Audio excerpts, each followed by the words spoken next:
It seems like Betin Kenya is using historical footage. What does that mean? It means the outcome of those races are already known. Hello! Welcome to another episode of Orwa's Digest. And this week I have an awesome story for you. It goes way back to 2017. So this was an evening coming from work in January from Gong Road, and I was walking down all the way to the CBD. I was going to take my tattoo from the bus station, but I was always walking, finding something interesting, curious, just to fancy my mind. Then I happened to walk into this shop along Fangano Street. It was a betting shop. I'd never seen a betting shop before. I knew people bet from their phones. So there's this shop which you walk in and you find booths that are there where you can purchase your betting slip the same way you receive an SMS when you bet. Then you also receive a slip, and then there were several monitors in there. So I found that it was quite interesting. So I decided, you know what? Why not spend some time here while I wait for the traffic to die down on the roads? So I find it so interesting because you have all these people looking at the screens and also looking at their betting slips and waiting for whether they win or lose, and then they walk back to the booth, they present the slip when they win, and they get cashed out. Currently, that happens automatically when you bet online for that. But in the shops, you have to go there and take these receipts. So one of the things that I noticed were like so many receipts were on the floor. And I presume those are people who've lost their bets and they throw the receipts on the floor.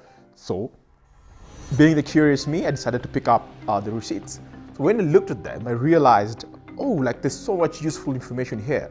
Like what type of sports they were betting on, the amount they were bet on, the odds that were there, and so forth. So I collected these receipts and went to them home. So I decided like, okay, I'm going to do some analysis on this. So I started arranging the receipts by the type of sport that people were betting on. And then all of a sudden, I started noticing that on the stack for the dog racing, that's where I had most of the receipts.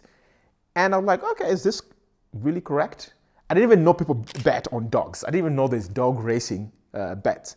So I was like, okay, this is an anomaly. Let me go back the next day. So I went back the next day and collected more of this discarded betting slips. So when I came back home, did the same exercise again, then I could see like the pattern is the same. And I can realize that so many people were betting on dog races, and it didn't make a lot of sense to me. So now on my way home, I used to pass by this betting shop. It was owned by Betin Kenya. And then so started looking at the behaviors of the people who were coming in there, and I came to realize one thing. These are people coming from their jobs, either from industrial area, from different parts of the city, and they're waiting to take their bus home. And for their daily wage, maybe it's 500 shillings or 1,000 bob, then they will want to double money, triple that money, so that they can be able to afford groceries or food or whatever they need to pay for the day. So I talked to a few people, then put all this information together, and then I wrote an article about the dog betting obsession in Nairobi, which I found quite intriguing to me, because if you think about it, a football match would last 2 hours, 1 hour, 30 minutes, 2 hours if you consider all other times. So if you're leaving work at 5 p.m., you don't have 2 hours to watch a football match and wait to know whether your bet, whether you won or lost the bet.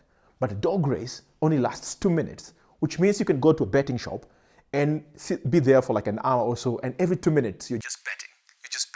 And betting. So there were a lot of people who would utilize that 2 minutes to decide whether they will win or lose, and then within the period they'll be there, that they'll go home, and like a football match. Also, I wrote this article like, in the betting shop, especially the ones in the CBD, dog racing seems to be way much bigger than football, which we think it's bigger. Football might be big in online betting in this case. So when I wrote this article, I sent it around, and a lot of people read it. And then a few days later, I think that after 2 days, I received an email from a guy known as Matt Reed.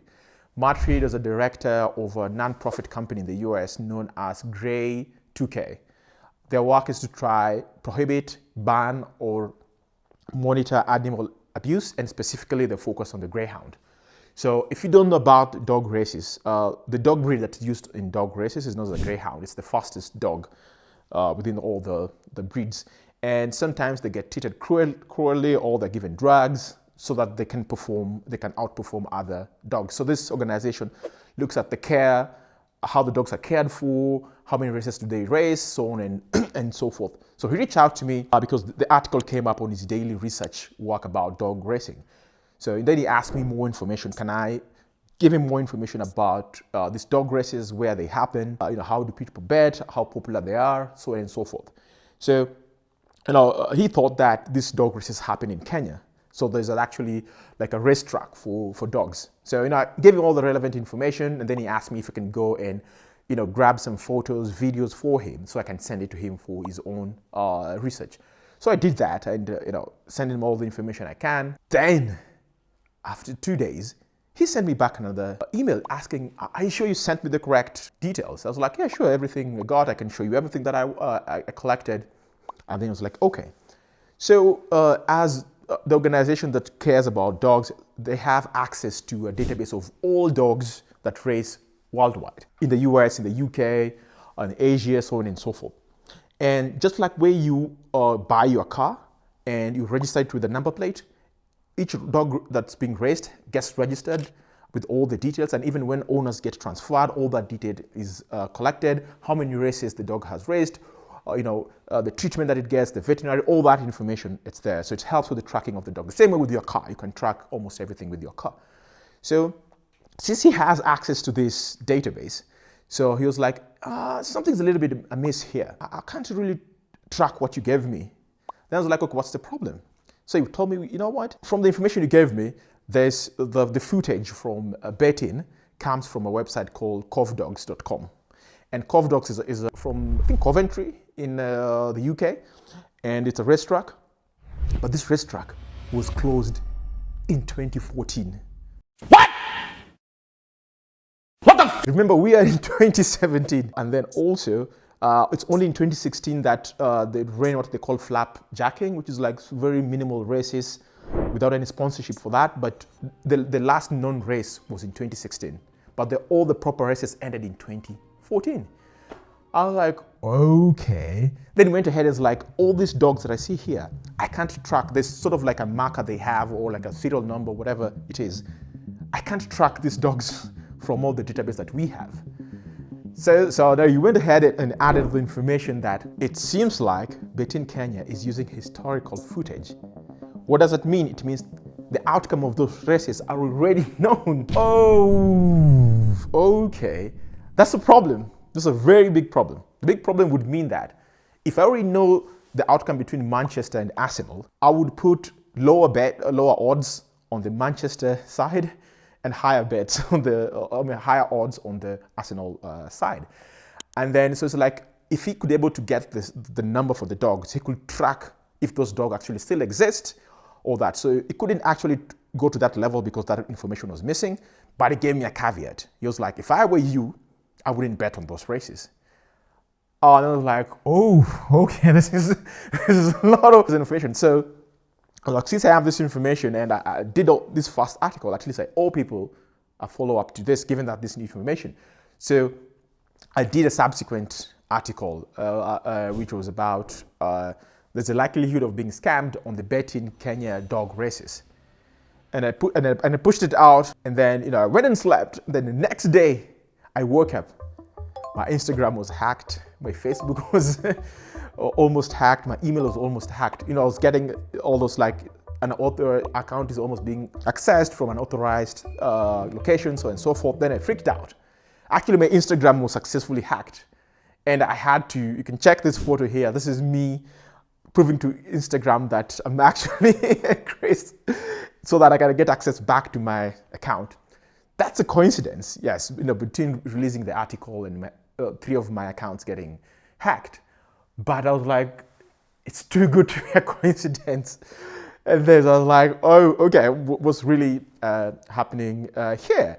Then I was like, maybe I need to backtrack on this. So I was like, okay, I gotta understand in all this, betting business.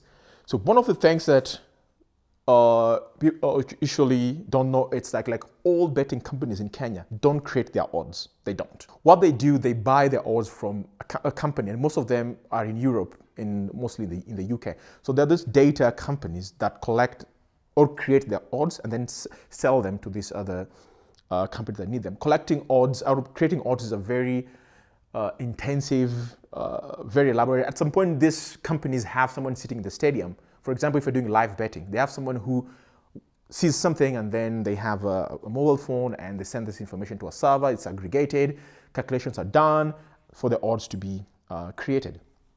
So there could be a chance that Betin Kenya never knew that they were buying backdated odds or odds that already happened. So they were just a victim of a data company not doing the proper work.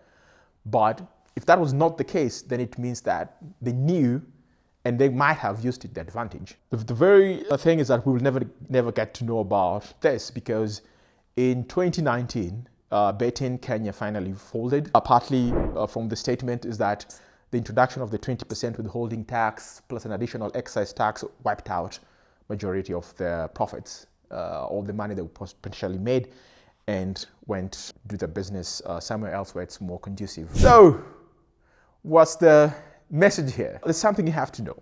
Betting companies buy odds, and they're likely sometimes to adjust them based on where they like more money to go. At the end of the day, the house always wins. There's a theory called the gambler's ruin, which says that if you bet continuously over time with a fixed amount of money, eventually you'll lose against the house, because the house always has the advantage out of you. And there's also another interesting thing known as the Dutch book, which is of how you set odds so that the house always wins. So there is a lot of interesting thing about odds and who bets on them and how many people are on either side. So whether it is not doing due diligence, knowing the outcome, you'll always lose. So if you bet, know that, and eventually you will lose all your money. That's it for this week.